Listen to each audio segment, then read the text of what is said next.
তো hello guys, স্ক্রিনে বেঁধে যে ধরনের ছবিগুলো দেখতে পারলেন এরকম ধরনের ছবি এডিট বা এরকম ধরনের সিনেমেটিক্স কালার এডিট আপনারা কিভাবে করেন সেটা কিন্তু আপনাদেরকে আজকে এই ভিডিওতে দেখানো হবে। তো বন্ধুরা দেখুন, এরকম ধরনের ছবি এডিট করার জন্য আমাদের একটি অ্যাপ্লিকেশনের প্রয়োজন হবে আমাদের ছবিটাকে এডিট করার জন্য। আর দ্বিতীয়ত আরেকটি অ্যাপস প্রয়োজন হবে, সেটা হচ্ছে কালার অ্যাডজাস্ট করার জন্য। তো আমরা প্রথমে পিক্সার্ট অ্যাপ্লিকেশনটা ওপেন করে দেবো ছবিটাকে এডিট করার জন্য। তো আমরা পিক্সার্ট অ্যাপ্লিকেশনটা ওপেন করে দেওয়ার পর আমাদের একটি ছবি সিলেক্ট করে নিতে হবে, যেটা দিকে না আমরা ব্যাকগ্রাউন্ডে বসাতে চাই। তো ব্যাকগ্রাউন্ডে বসানোর জন্য এই ছবিটাকে নিয়ে আমরা এখানে টুলসেতে ক্লিক করে আমরা এখান থেকে প্রথম টুলসটি সিলেক্ট করে দেবো। তো বন্ধুরা দেখুন, প্রথম টুলসটি সিলেক্ট করে দেওয়ার পর আপনাদের এখানে কাজ হচ্ছে মানে আপনার ছবির সাইজ অনুযায়ী আপনারা চাইলে ব্যাকগ্রাউন্ডটাকে সিলেক্ট করে নিতে। তো আমি এটাকে সিলেক্ট করে নিলাম। তো বন্ধুরা দেখুন, সিলেক্ট করে নেওয়া হয়ে গেলে এখানে যে দেখতে পাচ্ছেন ছবিটা কিন্তু অনেকটাই ফেটে যাচ্ছে, তাই আমরা কোয়ালিটিকে 100% করার জন্য টুলসেতে ক্লিক করে এখান থেকে আমরা এই অপশনটি আমরা সিলেক্ট করে দেবো। তো সিলেক্ট করে দেওয়া হয়ে গেলে এখান থেকে আপনারা যে কোনো একটা কোড ডায়াল করবেন, মানে 1 2 3 4 বা যেরকম মনে চাই 1 1 3 3 এগুলো একটা ডায়াল করে দেখবেন এখানে নিচের দিকে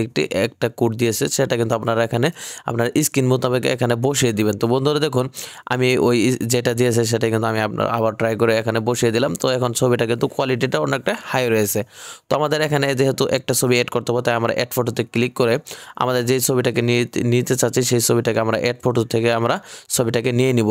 তো বন্ধুরা দেখুন, ছবিটাকে আমাদের নেওয়া হয়ে গেছে। তো আমাদের ছবিটার যেহেতু ব্যাকগ্রাউন্ড রয়েছে, তাই আমরা ব্যাকগ্রাউন্ডটাকে রিমুভ করার জন্য তো এখানে ব্যাকগ্রাউন্ড রিমুভ বিজি যে অপশনটি দেখতে পাচ্ছেন এখানে আমরা ক্লিক করে দিবেন। আর এবং কি আপনাদের ডাটা কালেকশনটা কিন্তু অন রাখবেন। তো বন্ধুরা দেখুন, এখানে যদি আমরা খেয়াল করি এখানে রিমুভ ব্যাকগ্রাউন্ড যে অপশনটি দেখতে পাচ্ছেন এখানে আমরা ক্লিক করে দেবো।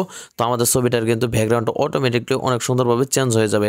তো বন্ধুরা দেখেন এখানে চেঞ্জ হয়ে গেছে। তো আমরা এখান থেকে আমরা ছবিটাকে আমাদের সুন্দর মতো আমরা ছবিটাকে আমরা বসিয়ে নিব। তো ছবিটাকে উপরে টিক মার্কে ক্লিক করে সেভ করে নিব। তো বন্ধুরা দেখুন, এখন হচ্ছে আমাদের মেন কাজ। তো মেন কাজটা হচ্ছে এখানে যেহেতু ফাঁকা জায়গাটুকুর ভিতরে আমাদের 2025 যে ছবিটাকে বসানোর কথা, সেই ছবিটা বা সেই লেখাটাকে আমরা এখান থেকে নেওয়ার জন্য আমাদের আবারও অ্যাড ফটোতে চলে যেতে হবে। অ্যাড ফটোতে চলে যেয়ে আমরা সেই লেখাটাকে আমরা এখানে সিলেক্ট করে দেবো। তো বন্ধুরা দেখেন, এটা কিন্তু আমার ডিসক্রিপশন বক্সে দেওয়া আছে, আপনারা চাইলে ডাউনলোড করে নিতে পারেন।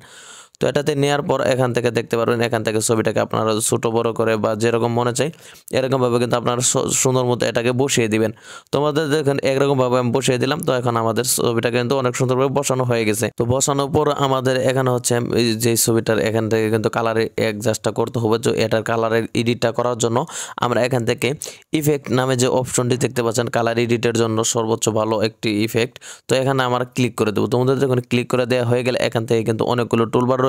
তো আমরা এখান থেকে অন্য কোনো টুলবার ইউজ না করে এখানে কালার টুলটাকে আমরা ইউজ করব। তো কালার টুলটাকে ইউজ করার জন্য আমরা এই অপশনটি আমরা সিলেক্ট করে দেবো। তো এটা দিয়ে কিন্তু আমরা যদি সেটাকে রেখে দিই কিন্তু আমরা এরকমভাবে একটু মাইনাস করলেই কালারটাকে সে আমাদের অনেক প্রফেশনাল কালারটা এসে পড়বে। তোমাদের দেখুন এরকমভাবে কিন্তু অনেক সুন্দরভাবে আমরা কালার এডিটটাও করে নিলাম। তোমাদের এখানে কিন্তু আমাদের পিক্সেল অ্যাপ্লিকেশনের কাজ শেষ। তো আমরা ছবিটাকে এখন সেভ করে নেব। সেভ করে নেওয়ার পর লাইটরুম অ্যাপ্লিকেশনে চলে যাব। তো আমাদের এটা হচ্ছে ডিএনজি ফটো। তো আমরা এটা কিন্তু আমাদের ওয়ান ক্লিকে কাজ করবে, তার জন্য কিন্তু আমরা এখানে উপরে 3 ডট মেনুতে ক্লিক করব। তো 3 ডট মেনুতে ক্লিক করে দেওয়ার পর এখান থেকে আমরা নিচের দিকে যদি একটু খেয়াল করে এখানে দেখতে পাচ্ছেন কপি সেটিংস। তো আমরা কপি সেটিংস এর উপরে ক্লিক করে দেব। ক্লিক করে দেওয়া হয়ে গেলে উপরে টিক মার্কে আবারও ক্লিক করে দিব। তো টিক মার্কে ক্লিক করে দেওয়ার পর আমরা যে ছবিটার ভিতরে পেস্ট করতে চাই সেই ছবিটাকে আমরা নিয়ে নেব। তো এটা যেহেতু আমাদের এডিট করা ছবি, তাহলে এটার উপরে কিন্তু আমরা ছবি সেই কপি করাটাকে আমরা এখানে পেস্ট করে দেবো। তোমাদের পেস্ট সেটিংসে ক্লিক করে দিলাম।